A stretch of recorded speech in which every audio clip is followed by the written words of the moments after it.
c'est à la fois beaucoup de temps et très peu de temps.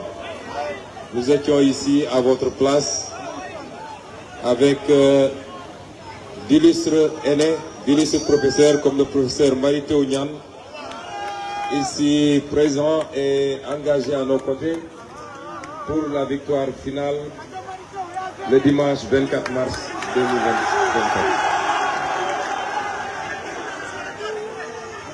mbokki étudiant xam naa wax bi du gudd parce que xam ngeen ne yi ngi xaar Saint-Louis naruñu woon dugg fii waaye suñu histoire ak UGB ñëpp xam nañ ko.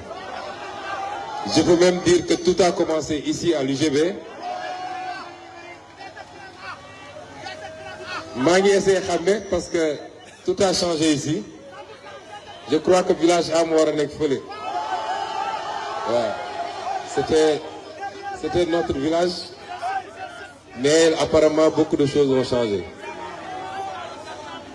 balaa may sori dama leen di jaale li ñu bokk muy suñuy doom suñuy rak muy Alpha Tunkara ak Prosper Senghor ñi nga xam ne c'est dernière victime de la lutte inlassable des étudiants pour la démocratie, le droit, la vérité et les libertés. xam naa ni année yi weesu étudiants yi daj nañ lu ne métti na ay nit seen bakkan rot na ci am na ñu ci dàq ci université yi am nañu ci seen jàng yàqu et pourtant ils avaient tout un potentiel. Et donc s'il y a des gens qui ont consenti énormément de sacrifices pour que la lutte que nous partageons tous, mooy la lutte pour le changement définitif, qualitatif et structurel, que cette lutte-là aboutisse, yéen bokk ngeen ci yéen étudiants yi. moo tax nag il est impératif que lutte boobu ñu yeggali ko parce que lu dul lool rek on aura beaucoup perdu pour rien. Faire des sacrifices en soi, ça pose pas de problème parce que cause bu noble boo mës a gis am na ay nit yu sacrifier seen vie, mais fi muy amee solo rek mooy ñu dem ba atteindre le résultat pour lequel les gens se sont battus et se sont sacrifiés. Et ce résultat-là, ça ne démarre pas, ça ne finit pas avec le dimanche 24. Ça démarre justement avec ce dimanche-là. Parce que le résultat, c'est moins d'atteindre les leviers du pouvoir que la manière dont on va s'en servir pour transformer définitivement ce pays. Kon dimanche li war a xew, ce n'est que le premier jalon.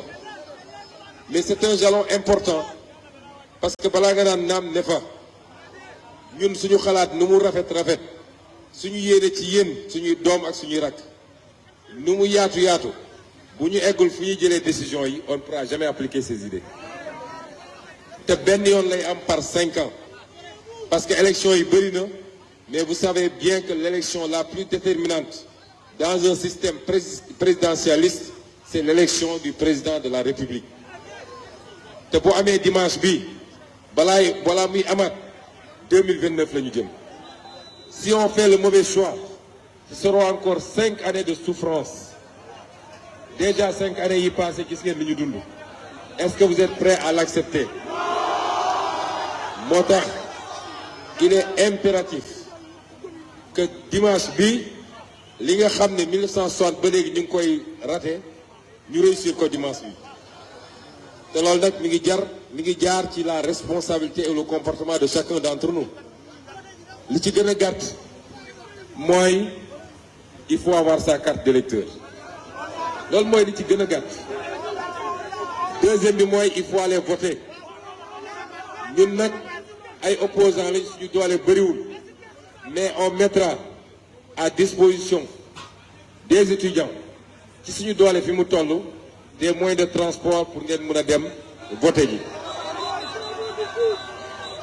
ñi ko mën a defal seen bopp nag parce que patriotisme la ñu woote ku ko mën a defal boppam bu mu xaar kenn parce que le choix que nous faisons va déterminer notre avenir et celui de nos enfants. Ku ko mënul tamit suñ la mënee jàppale dinañ ko def. On n'attend rien en retour, mais c'est important que les gens puissent aller voter. Et aucune voix ne sera de trop. Donc voter ji dafa am solo. Mais bu leen yem ci voter, il faut sécuriser le vote.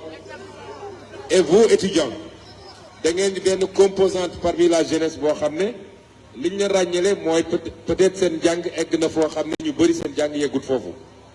Kon ba ngeen am un rôle déterminant dans la sécurisation du vote.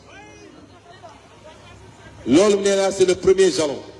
Parce que ma conviction, c'est que cette élection-là, on va la remporter ce dimanche dès le premier tour et sans contestation possible, Inch'Allah. Même su dee nag xam nañu pexe gars yi moo tax fi ma jaar it nee naa dimanche à partir de 20h bu ngeen dogoo ba pare na ñëpp génn dans tous les quartiers du Sénégal, dans toutes les villes du Sénégal, que tout le monde sorte pour célébrer la victoire éclatante de Bassirou Diomaye Faye. Parce que xam nañ seen jikko ñoom. Vous vous rappelez en 2019 dañu def élection bi 22h seen premier ministre taxaw ne ñoom gagné nañu à 59%. Bi pa nag pour une fois dans l'histoire du pays, c'est le pouvoir qui est en train de parler de deuxième tour. Mais nous, opposition, nous disons que cette élection se gagnera au premier tour. Kon loolu wane na ni ñoom xam nañ ni ñàkk nañu. À partir de ce moment nag, je disais que ce sera le premier jalon. Le second jalon, on aura besoin de toute la jeunesse sénégalaise et particulièrement des étudiants. Réew dañ koy tabax. Nous savons que les attentes seront très fortes. Mais réew dañ koy tabax brique après brique. Ça ne va pas tomber du ciel du premier coup. Mais nous avons le potentiel qu'il faut. Ce qu'on attend des étudiants, qui sont l'élite de la jeunesse. Moi, li ñu woote depuis le début, le patriotisme, la citoyenneté, le civisme. Li taxoon ñu lancer les vacances patriotiques. Di woo booy na leen ñëw leen ñu dem ci àll bi bay dafa am lu ñu leen bëggoon woon. Mooy le don de soi pour la patrie. Que chacun se pose tout le temps la fameuse question. Qu'est-ce que je peux faire pour mon pays? Avant de penser à ce que le pays pourrait faire pour vous. Nous attendons de vous que vous soyez l'élite de cette jeunesse qui va propulser le projet que nous avons en commun, qui est un projet non pas de conquête du pouvoir, mais un projet de transformation structurelle de notre société, de notre État, de notre démocratie, mais de notre modèle de développement également. Et donc pour cela, la ñuy xaar ci étudiants yi mooy ñu accompagner ñu ci liggéey bi ñu war a def parce que xam ngeen soppi société yombul de am na ay jikko yoo xam ne am na fi ba noppi mu am ñoo xam ne peut-être mu ngi leen di arranger soo xëyee ne da nga koy bëgg a soppi il y aura forcément des résistances et des réticences ci foofu la ñu soxlee des citoyens des gens qui pensent d'abord collectif avant de gérer leur intérêt personnel. Et vous pouvez être ces gens-là, vous les étudiants. Parce que vous avez encore la possibilité de surfer sur les pas que nous avons essayé de tracer nous-mêmes. Je le dis, des années avant vous, on était ici dans cette université. Nous avons pu bénéficier de l'encadrement de personnes formidables. Je vous ai dit que le professeur Mary-Teuw Niane, qui a été recteur de cette université, qui a été ministre, est aujourd'hui avec nous pour nous accompagner dans ce travail-là. Chacun d'entre vous doit considérer qu'il est lui-même un Ousmane Sonko en devenir. Amul dara lu extraordinaire loo xam ne mi ngi ci Ousmane Sonko te nekkul ci yéen parce que tout de l'œuf bii laa doon footballé béy bii laa doon defee karaté sama chambre ngi ni 7G7A. Je ne suis pas plus intelligent que vous, je ne suis pas mieux né que vous, mais li différencier nit ñi mooy li ngay def sa bopp détermination bi ngay am ci bëgg a baax ak góorgóorlu ci ak principe yoo xam ne di nga ko construire par toi-même bañ a topp la facilité bañ a tomber dans les pièges de la vie jàpp ni àdduna dañ koy lijjanti waaye duñ ko liggéey. Vous êtes tous des Ousmane Sonko en devenir. Vous êtes tous des Bassirou Diomaye Faye en devenir.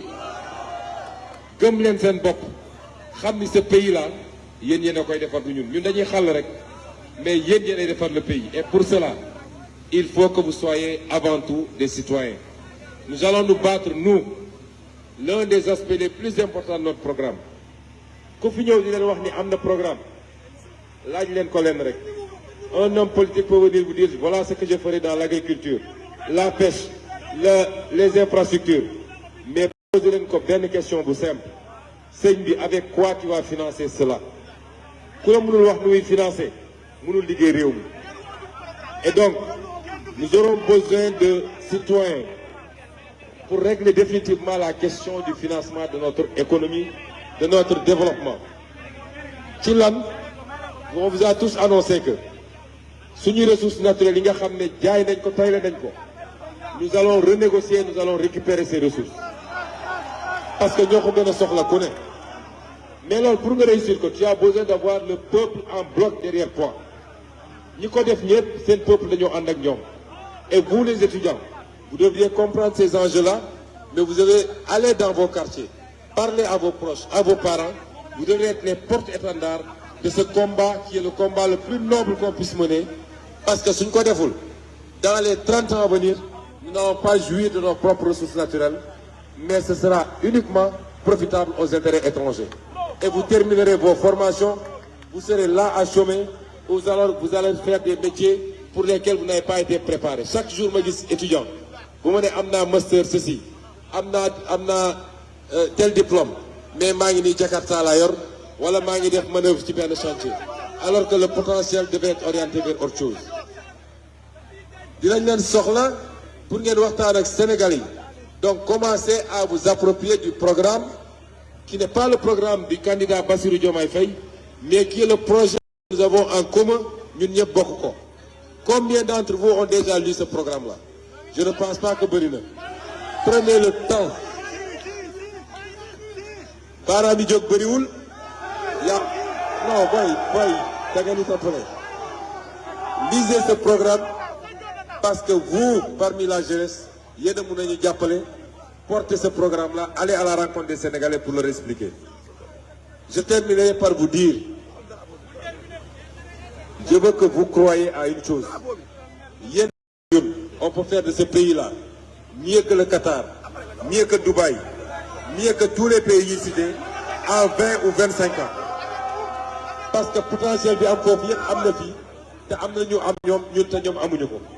waaye gëm sa bopp liggéey jub président Bassirou Diomaye daf leen ne jub jubal jubbanti.